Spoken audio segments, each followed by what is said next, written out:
এবং তার সূচনা লগ্ন থেকে তার যাত্রা সামগ্রিকভাবে আমাদের দৃষ্টিভঙ্গিতে বন্দে মাতরম সমস্ত কিছু নিয়ে কিছু বক্তব্য তুলে ধরবেন মাননীয় শ্রী সোমেশ্বর বড়াল দাদা।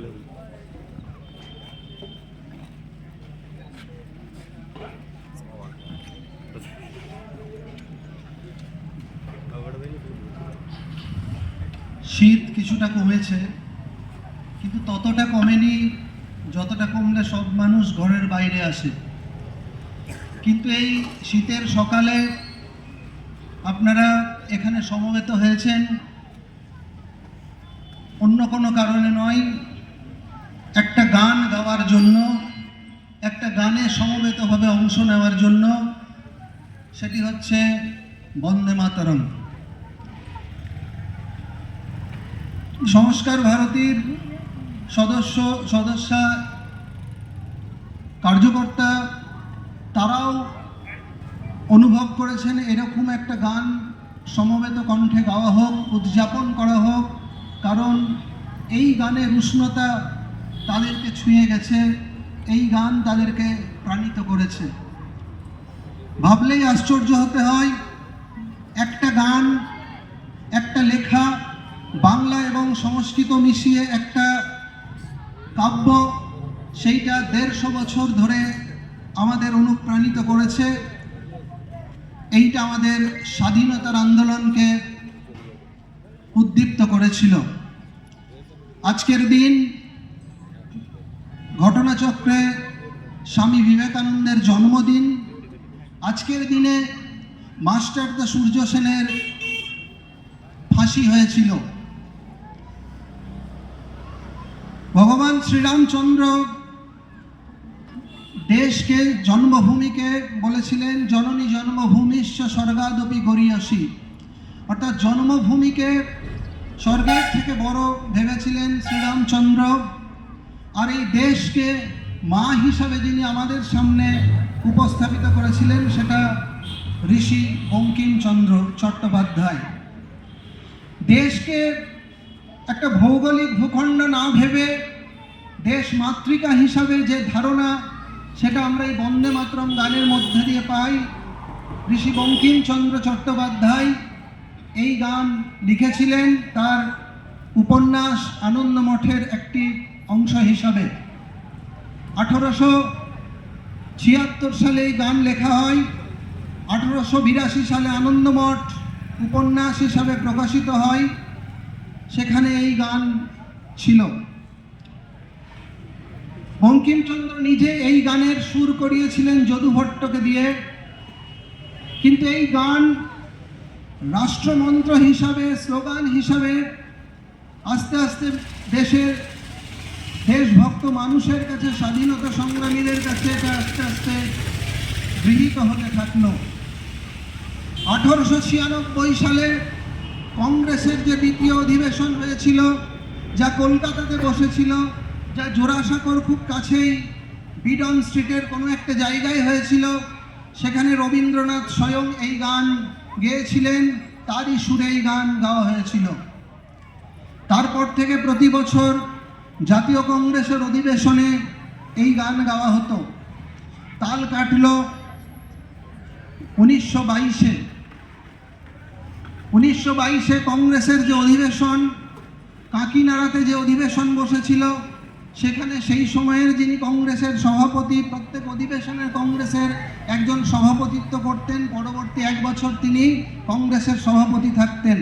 সেইখানে মৌলানা মোহাম্মদ আলী কংগ্রেসের সভাপতিত্ব করেন। ওই অধিবেশনে উনি আপত্তি তোলেন।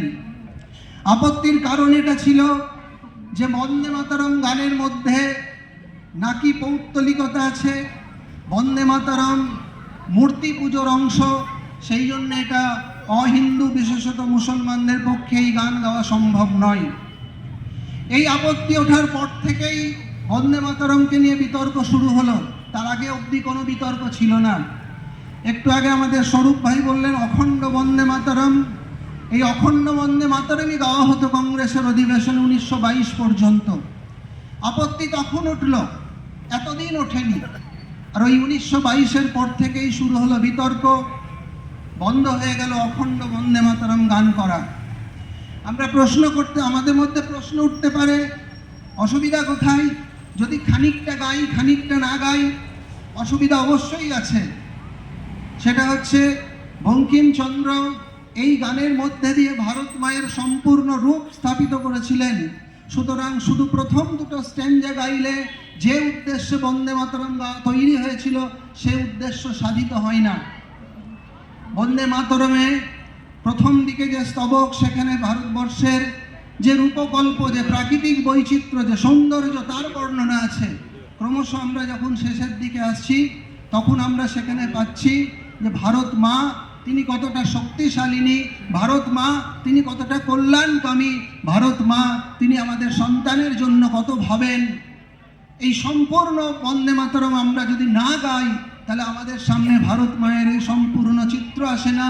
এই সম্পূর্ণ চিত্র যদি আমাদের সামনে না আসে তাহলে আমাদের দেশের প্রতি অনুরাগ, দেশের জন্য প্রাণ দেওয়ার প্রেরণা জাগে না। 150 বছর ধরে এই গান বহু মানুষকে জীবন দিতে প্রাণিত করেছে। ভাবুন, একটা মন্ত্র বন্দে মাতরম গাইলেই আমাদের একটা শিহরণ হয়।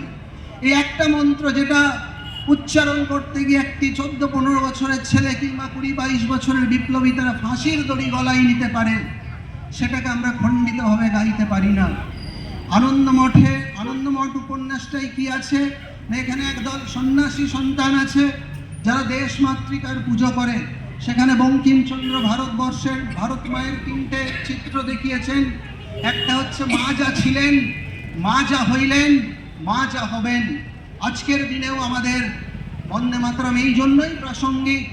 আমাদের এই যে বাচ্চাদের মধ্যে, আমাদের সকলের মধ্যে এটা জানাতে হবে, মা যা ছিলেন অর্থাৎ ভারতবর্ষ কোন জায়গায় ছিল।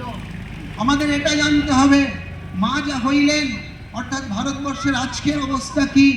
আমাদের মধ্যে এই অনুভবেও আসতে হবে, মা যা হইবেন অর্থাৎ ভারতবর্ষ একদিন বিশ্বগুরু হবে। সুতরাং বন্দে মাতরম শুধু একটা গান নয়, বন্দে মাতরম একটা মন্ত্র।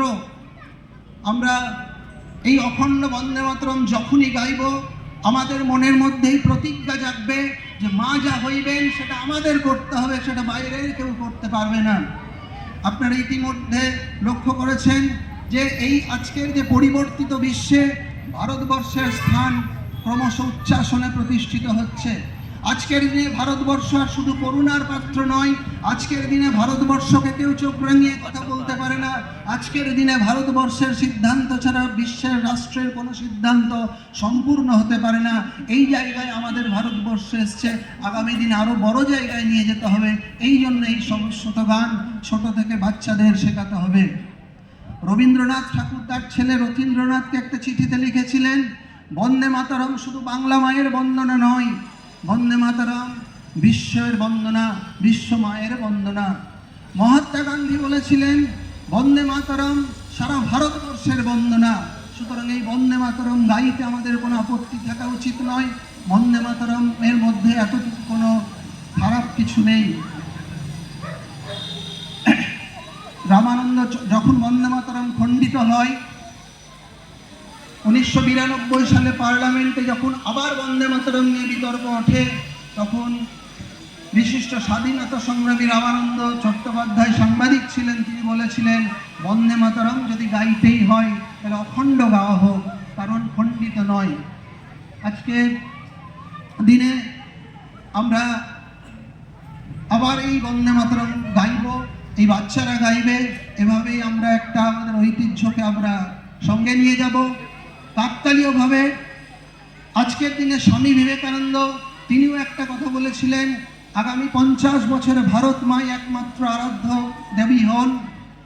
বন্দে মাতরম সেই ভারত মায়ের আরাধনা করা হয়েছে। আমরা আসুন সবাই অখণ্ড বন্দে মাতরমে কণ্ঠ মেলাই।